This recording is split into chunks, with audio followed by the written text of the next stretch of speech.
existe de plus en plus de guides, d'ouvrages et de manuels qui vous permettent de vous initier à l'école du dehors et à la pédagogie par la nature. Parmi ceux-ci, ces nombreux ouvrages, lesquels choisir ?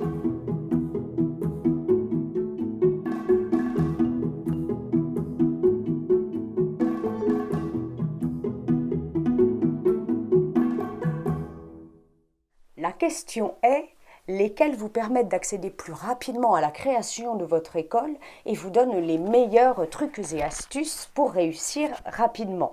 Je vous invite à un petit tour d'horizon à partir de 4 besoins que j'ai identifiés. Tout d'abord, comprendre pourquoi nous avons besoin de nature. Ensuite, comprendre ce qu'est une école dehors ou la pédagogie par la nature. Troisièmement, comment construire votre école forêt. Et quatrièmement, quel manuel ou quel livre procurer aux enfants de l'école si besoin est. Nous allons commencer notre petit tour de piste avec une première liste de recommandations de lecture des livres qui nous amènent à comprendre pourquoi nous avons besoin de nature, des espèces végétales mais aussi animales. Ce premier est un grand classique, Laissez-les grimper aux arbres de Louis Espinassou, un petit livre très clair, facile à lire, qui tient en plus dans la poche, et ce qui ne gâche rien, à une préface de Jean-Marie Pelt, qui est quelqu'un que j'aime beaucoup. Ensuite, le livre d'Angela Anscombe, Tu viens jouer dehors, qui est un peu plus épais, qui reprend vraiment la question de l'éducation des enfants, la nature étant envisagée comme le pendant positif du fait d'être trop souvent sur les écrans, comme une solution finalement aux problèmes liés à l'usage massif du numérique dans nos sociétés. Une enfance en liberté est la traduction du fameux Last Child in the Woods de 2005 de Richard Louv, qui était dans les premiers à insister sur le syndrome de manque de nature. Donc un livre fondamental, un livre puissant qui nous donnera le pourquoi du comment de la nécessité de remettre la nature au centre de nos préoccupations et de notre quotidien. Plus récemment, le livre d'Anne-Louise Nem, Cultiver la relation de l'enfant et de la nature, pose les fondamentaux du point de vue de la psychologie et de la pédagogie de la relation qui s'est délitée finalement entre le jeune humain et la nature. Donc en fait, c'est un plaidoyer pour remettre la nature au centre de l'éducation des enfants. Donc un livre qui se veut entre la recherche et la vulgarisation, également d'après moi un fondamental. Enfin un livre que j'aime beaucoup, L'enfant et la nature de Frédéric Plénard, qui fait vraiment le lien entre éducation enfant et nature à travers un récit un peu de retour d'expérience des enfants eux-mêmes, qui comporte aussi des activités, donc on est déjà un peu en avance sur les prochaines catégories de listes de livres que je vais vous présenter. Un livre pratique et qui rappelle les fondamentaux du domaine. Voyons maintenant les quelques ouvrages qui, dans le contexte francophone, vont nous définir ce qu'est l'école du dehors, la pédagogie par la nature, les écoles en nature, l'éducation en plein air, les écoles forêt, forest schools, etc. Alors les livres ils sont récents finalement parce que le mouvement prend une ampleur considérable en ce moment. Je vais vous en présenter 3. L'enfant dans la nature de Mathieu Chéreau et Moïna Fauchier de Lavigne et Emmener les enfants dehors de Christelle Ferjou. Les deux sont complémentaires les uns aux autres. Celui de Christelle Ferjou est un peu plus biographique parce que elle parle de son expérience en tant qu'enseignante. C'est une pionnière de la classe du dehors depuis 2010 au sein de l'éducation nationale. Mais les deux vont permettre d'avoir une compréhension globale du mouvement pédagogie par la nature et de l'école du dehors en contexte scolaire français. Il s'appuie également sur l'international. J'ajoute le livre fondateur de Sarah Vauquier qui va nous permettre d'aller ensuite vers la catégorie suivante. Il date de 2008, mais il a été réédité plus récemment. Ce livre est à la fois un rappel du contexte, des bonnes raisons pour lesquelles on emmène les enfants dehors, mais également il nous emmène vers la 3e liste de livres qui va concerner la construction de votre projet éducatif dans et par la nature. Je mets les liens vers les résumés de certains livres si jamais vous n'avez pas le temps de tout lire. Ici, c'est le résumé de Les enfants des bois. Donc sur Ma petite forêt, vous tapez le titre du livre dans la barre de recherche et avec un peu de chance, j'aurai résumé l'ouvrage que vous cherchez. Plus récemment, le livre de Valérie Roy, Petite enfance et plein air, potentialité en crèche et halte garderie, fait le point sur l'histoire du mouvement plein air dit à la française et les apports et les intérêts pour la petite enfance d'une formation des professionnels du métier, des éducatrices, éducateurs, jeunes enfants au mouvement plein air. N'hésitez pas sur Ma petite forêt à aller voir l'interview de l'auteur Valérie Roy que j'ai eu la chance de réaliser récemment et qui explique très concrètement la manière dont est construit ce livre très important à mon avis. Maintenant, abordons les livres qui vont vous être utiles dans la construction et les activités de votre projet éducatif en nature, quelle que soit sa forme. Donc là, on a beaucoup plus de matières et on va les distinguer ensemble. Alors pour les personnes qui souhaitent aborder les matières scolaires par la nature, pour le moment, l'ouvrage qui fait référence, c'est L'école à ciel ouvert de la Fondation Sylviva, un manuel très utile aux enseignants et parents qui souhaitent réviser avec les enfants selon les programmes suisses et français. Je vous conseille aussi sur le site de l'association L'Ariena, dans leurs ressources pédagogiques, vous allez descendre et au titre « Une expérience partagée dans un guide », vous cliquez sur « Ici », ce qui va vous donner accès à un formulaire. Répondez, vous allez recevoir le lien de téléchargement vers ce superbe guide pédagogique et méthodologique qui contient vraiment l'essentiel pour vous permettre d'ouvrir votre école, votre classe dehors, votre association, etc. Dans la même dynamique, vous avez le livre numérique Trésor du dehors qui est lui aussi mis à disposition gratuitement, cette fois-ci par Tous dehors Belgique. Donc avec ces deux-là, vous êtes déjà bien partis. Si vous avez envie d'avoir une vision un peu plus globale et bien illustrée de ce qui sous-tend les écoles en nature au sens large du terme, n'hésitez pas à télécharger sur le site de Ma Petite Forêt l'abécédaire de ce qui sous-tend l'éducation par la nature. Une fois que vous avez téléchargé ces guides, abordons maintenant les aspects qui sont liés à l'éducation à l'environnement. C'est en effet une grande question qui revient souvent chez les enseignants et les parents.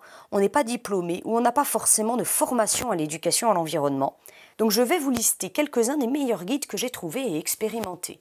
Donc ce premier de Philippe Vaquette, le guide de l'éducateur nature, le guide passeur de nature d'Émilie Lagoyette et Cindy Chapelle, qui se rapproche le plus de ce qu'on appelle la pédagogie par la nature, mais il y a un focus découverte de l'environnement très intéressant.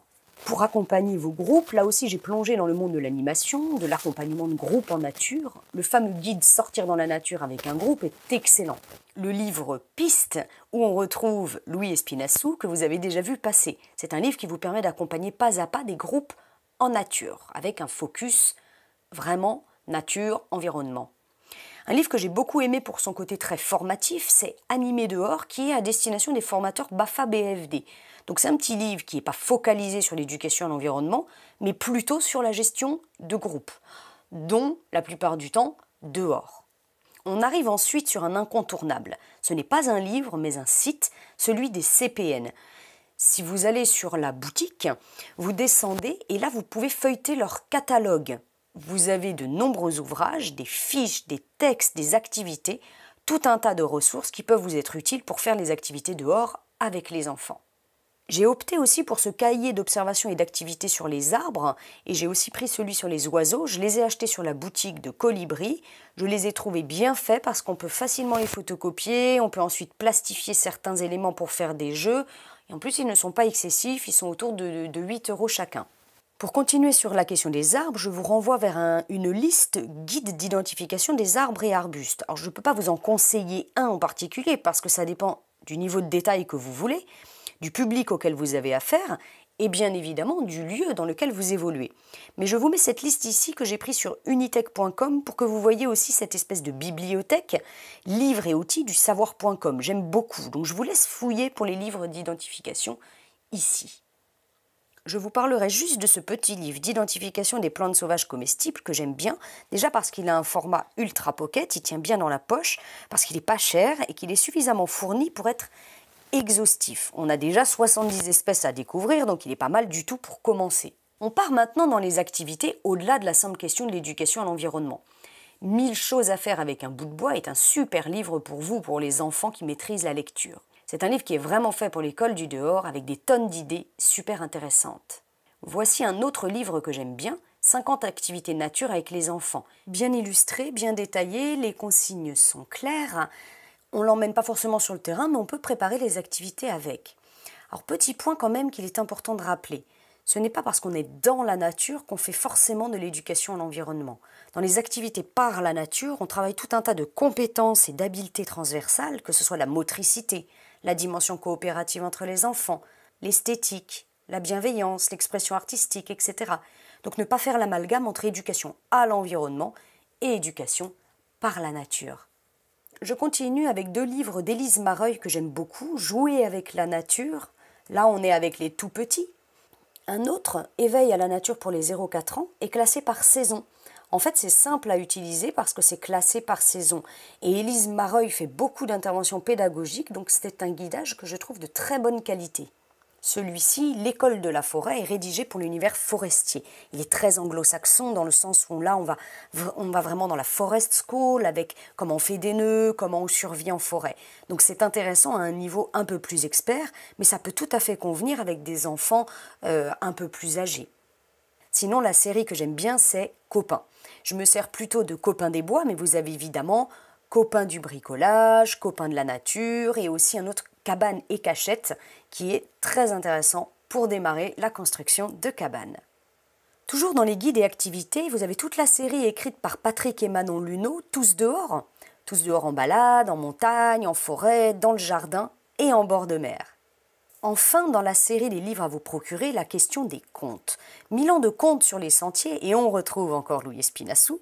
Raconter des contes en lien avec la nature est une manière de mener vos séances qui est fabuleuse parce qu'elle éveille la créativité et l'imaginaire des enfants. Alors j'oublie certainement d'autres ressources merveilleuses, prenez le temps de tester, pas forcément d'acheter, mais de vous échanger ou de voir en bibliothèque et de les tester. Et bien entendu, de partager avec nous vos préférences. On arrive maintenant aux ressources format papier à destination des enfants.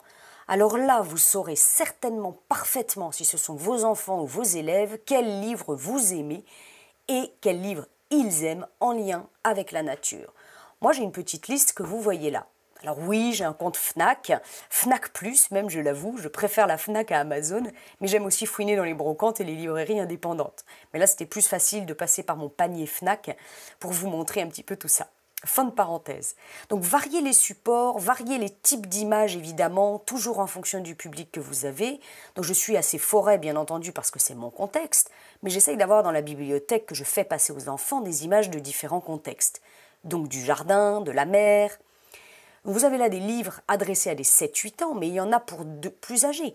Alors n'hésitez pas à taper l'équivalent nature sur les moteurs de recherche. Même si vous n'achetez pas sur Amazon, regardez sur leur moteur de recherche, ça vous donnera des idées. Ceux que j'ai achetés et que j'utilise le plus sont les suivants. Les bruits de la forêt, donc là c'est pour les petits, un livre sonore que je trouve très bien fait. Pour les plus grands, une bande dessinée, Hubert Reeves nous explique la forêt. Il y a aussi l'équivalent Hubert Reeves explique la biodiversité qui est très bien fait. Pour les plus petits, on a Choupi, évidemment. On a Choupi à la mer, à la forêt, etc. J'aime bien aussi ce petit livre, Regarde dans l'herbe, qui est cartonné, ce qui ne gâche rien. Pour aller plus loin, je vous propose de vous rendre sur le site Ma Petite Forêt, dans l'espace ressources, bibliothèque.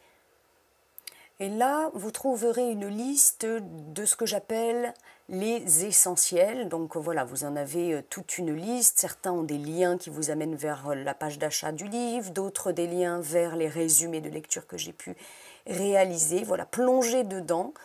Dans tous les cas, je vous remercie d'avoir suivi cette vidéo et je vous dis à très bientôt pour d'autres ressources.